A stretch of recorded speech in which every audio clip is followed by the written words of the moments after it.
সাল্লাল্লাহু আলাইহি সাল্লামের উপরে প্রাণ ভরে দরুদ শরীফ পড়ি, যে নবীর জরিয়া করে আল্লাহ তাবারক তাআলা আমাদেরকে দ্বীন বলা দৌলত দান করেছেন, যে নবীর উসিলা করে আজ আমরা দ্বীন পেয়েছি,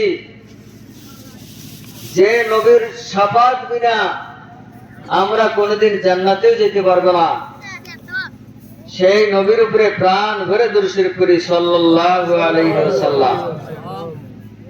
ভাই সাল্লাল্লাহু আলাইহি সাল্লাম বললাম, আমি কিন্তু ওয়াজ জানিও না ভাই, কিছু ইজা তাকাররার লিসানু তাকাররার ফিল কলবি, আপনাদের জানা কথাগুলা আমি কিছু সমালোচনা করব, যাতে করে আপনার চেয়ে আমার অন্তরে বেশি করে রেখাপাত হয়ে যায়। ভাই এই দরুদ শরীফ পড়লাম, আল্লাহ রাসূল সাল্লাল্লাহু আলাইহি সাল্লামের উপরে দরুদ শরীফ পড়েছি,